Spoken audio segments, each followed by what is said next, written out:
किंतु एबे कहउछन्ति आंबेडकर कर आंबेडकर हौ आमे मना करनी 35 वर्ष 35 फुटिया गोटे बड़ ब्रोंज मूर्ति करेंगे मु भावुची प्रकृत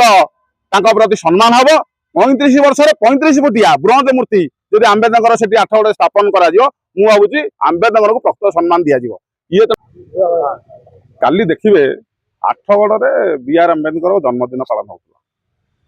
बहुत धरणर ब्लू कलर सब गामुछा पकईकि बीजेडी लोक मैंने बुलूले बी आर आंबेडकर जो जन्मदिन कि जो महात्मा जो दिवस हबार आम मना ना ये संविधान प्रणेता किंतु सेठी जे 35 वर्ष जहाँ शासन दिगला जहाँ मंत्री करागला जे शासन रही 35 वर्ष 30 सी आंबेडकर गोटे प्रतिमूर्ति कर आपण 8गड़ टाउन को जीवे देखिए जी शासन कथा जी दलित कथा कहते आदिवासी कथा कहते दलित माने जो हक आम अधिकार को छड़े आणबू कहीं हक मिलूना 35 वर्ष भितर कौन देले दलित मानक आदिवासी उन्नति न करी कहते माटी गोटे गोटे प्रत्येक पंचायत आनिकी बी आर आंबेडकर करेंगे आपण 8गड़ टाउन को देखिए बोध हुए ओडिशार सर्वाधिक टुपुसी गोपबंधुଙ୍କର महात्मा गांधी प्रतिमूर्ति अच्छी टुपुसी चाखेंडिकिया सब मूर्ति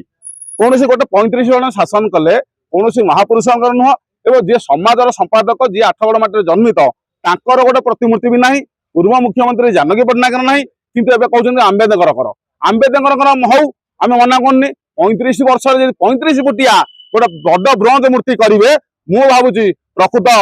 तांका प्रति सम्मान हम 35 वर्ष 35 फुटिया ब्रोंज मूर्ति जदि आंबेडकर से 8गड़ स्थापन करा मु भावुची आंबेडकर को प्रकृत सम्मान दिया ये तेणुक लोक भुआ बुलाई कहते आंबेडकर गोटे प्रतिमूर्ति करी राजा स्वाई एवं 35 वर्ष पर दलित आदिवासी मेहनती खटिकिया लोकंर मन पड़ा तेणु मुझे स्वागत करुँची हौ आंबेडकर मूर्ति 35 फुटिया हेले मो शोभा पाइब